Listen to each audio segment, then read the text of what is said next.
વડોદરામાં અસામાજિક તત્વોનો આતંક યથાવત, જ્વેલર્સ ભાઈઓ પર જીવલેણ હુમલાનો આક્ષેપ। વડોદરા શહેરના આજવા રોડ વિસ્તારમાં આવેલા શ્રી હરિ ટાઉનશીપમાં દેવનારાયણ જ્વેલર્સ નામની દુકાન ધરાવતા 3 ભાઈઓ પર અસામાજિક તત્વો દ્વારા જીવલેણ હુમલો કરવામાં આવ્યો હોવાનો ગંભીર આક્ષેપ સામે આવ્યા છે। જીતેન્દ્ર મેવાડા, સુનિલ મેવાડા અને વિપુલ મેવાડા નામના જ્વેલર્સ ભાઈઓએ આરોપ લગાવ્યા છે કે સીસીટીવી કેમેરા લગાડવા જેવી નજીવી બાબતે થયેલી પોલીસ ફરિયાદની અદાવત રાખી 10 થી 15 જેટલા શખ્સોએ તેમની ઉપર હુમલો કર્યો હતો। મળતી માહિતી મુજબ બાપુત પોલીસ સ્ટેશન નજીક ટોળાએ જ્વેલર્સ ભાઈઓ પર પથ્થરમારો કર્યો હતો, જેમાં એક ભાઈને માથાના ભાગે ગંભીર ઈજા પહોંચી હતી। ઈજાગ્રસ્તને તાત્કાલિક 108 એમ્બ્યુલન્સ મારફતે એસએસજી હોસ્પિટલ ખાતે સારવાર માટે ખસેડવામાં આવ્યો હતો। જ્વેલર્સ ભાઈઓનો આક્ષેપ છે કે બાપુત પોલીસ સ્ટેશન નજીક હુમલો થવા છતાં પોલીસ કર્મચારીઓ માત્ર દર્શક બની રહ્યા હતા અને સમયસર કાર્યવાહી કરવામાં આવી નહોતી। વધુમાં સારવાર માટે હોસ્પિટલ પહોંચેલા ભાઈનું રેકી કરીને એસએસજી હોસ્પિટલના કેન્ટીન નજીક ફરી હુમલો કરવામાં આવ્યો હોવાનું પણ જણાવ્યું છે। આ સાથે અન્ય એક ભાઈને એકતાનગર વિસ્તારમાં ટોળાએ રોકીને માર માર્યો હતો, તેમજ તેની પાસે રહેલી બેગ લૂંટવાનો પણ પ્રયાસ કરવામાં આવ્યો હતો।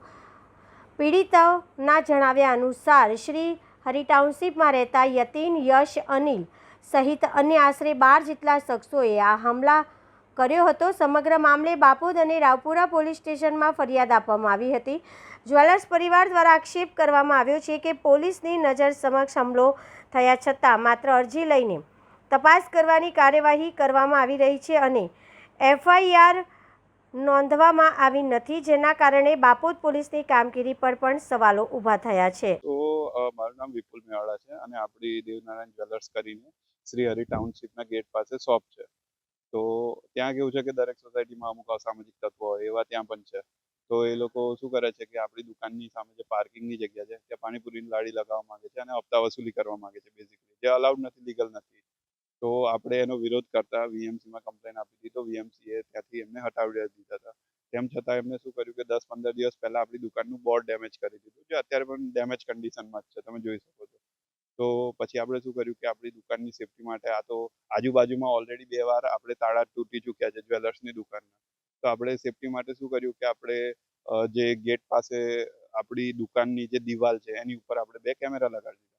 તો એના કારણે એમને એવું થયું હશે કે હવે આપણો અડ્ડો તો બંધ થઈ જશે, તો એમને અવારનવાર હેરાનગતિ કરવી ને ગમે તે રીતે ગમે તે કરવું, મતલબ હેરાનગતિ કરવી। તો એમને શું કર્યું હશે કે અમને કે આવી રીતે સોસાયટીના ગેટ પાસે કેમેરા લગાવવા લીગલ નથી। તો હું એવું કહું છું કે એ તો બધાની સેફટી માટે જ છે, અગર કેમેરા લગાવ્યા છે તો એ લોકો અહીંયા કમ્પ્લેન કરી હશે, તો અમને અહીંયા બોલાવવામાં આવ્યા। તો મારો ભાઈ એક તો પોલીસની સાથે પીસીઆરમાં આવ્યો, બીજો બાઇક લઈને આવતો હતો। તો એટલામાં આપણે એકતાનગર 4 રસ્તા પાસે એમને શું કર્યું કે એમને પકડી લીધો અને મારામારી કરી અને આ બેગ છીનવાનો પ્રયાસ કર્યો છે, જેમાં આપણે લોકરની ચાવી છે અને એક સોનાની વીંટી પણ છે। તો એક રીતે એ લોકોએ આને છીનવાનો પણ પ્રયાસ કર્યો અને ઉપરથી મારામારી કરી અને પછી એ લોકોએ નાસવાનો પ્રયાસ કર્યો। તો મારા ભાઈએ પોલીસ કમ્પ્લેન કરતા પોલીસ આવી અને મારા ભાઈને પણ અહીંયા લઈ આવી।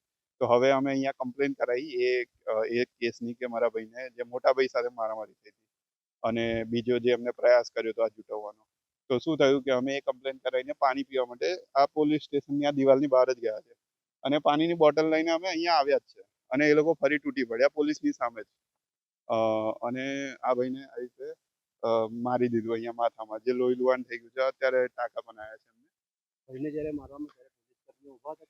હા, પોલીસ કર્મીઓ અહીંયા હતા, અમુક ઉપર હતા, તો દોડીને નીચે આવી ગયા અને પછી એમને ખાલી અલગ કરી દીધા અને પછી 108 બોલાવી, તો અમે 108માં જતા રહ્યા। પોલીસ દ્વારા શું કાર્યવાહી? પોલીસ દ્વારા અત્યાર સુધી તો કોઈ કાર્યવાહી કરવામાં આવી હોય એવું લાગતું નથી। કેટલા યુવાનો હતા? આશરે 12 થી 15 યુવાનો હતા।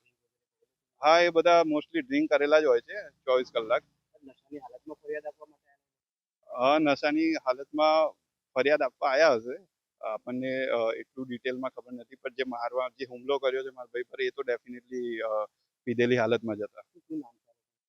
એમાં 12 થી 15 લોકો છે। આપણે તો એમ લોકો સાથે કંઈ લેવા દેવા હોતો નથી, એટલે આપણે તો એમની જાણકારી વધારે રાખતા નથી, પણ એમાં એક એ બધાનો જે મુખ્ય કરીને ફરે છે કે યતીન પરમાર કરીને છે, આઈ થિંક એક યશ કરીને છે, એક અનિલ કરીને છે અને બીજા બી બધા પાછળ જ રહે છે સોસાયટીમાં. અગર પોલીસ તપાસ કરવા માંગશે તો એક દિવસનું પણ કામ નથી એમની માટે બધાનું. શું માંગ છે પોલીસ પ્રશાસન પાસે માંગ એ જ છે કે આપણે જો વેપારી વર્ગને અગર પોલીસ પ્રોપર પ્રોટેક્શન નહીં આપી શકે તો જતા દાડે આ પહેલેથી જે ઇન્ડિયાની ઇકોનોમીને નુકસાન થઈ રહ્યું છે, ગ્લોબલ ટેન્શન વધી રહ્યા છે, અને ઉપરથી જો આપણા જેવા વેપારી વર્ગને અગર પ્રોત્સાહન નહીં મળે ધંધો કરવા માટે તો ભારત ગમે તે દિશામાં જઈ શકે છે. અને વડોદરા તો ડેફિનેટલી પછી એનું વડોદરાનું નામ પણ ખરાબ થઈ શકે છે કે વડોદરામાં આજકાલ ધંધો કરવો સુરક્ષિત નથી રહ્યો, કે આજવા રોડ પર આવું બધું કાંડ વધી રહ્યા છે. કાલે થઈને આ તો આજે મારામારી થઈ છે, કાલે થઈને ચોરી પણ થઈ શકે.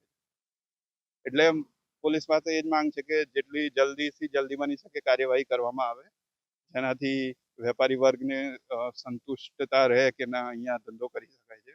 નહીં તો જો ધંધો જશે તો એમ્પ્લોયમેન્ટ પણ જશે અને આવા બેરોજગારો વધતા જ જશે દેશમાં.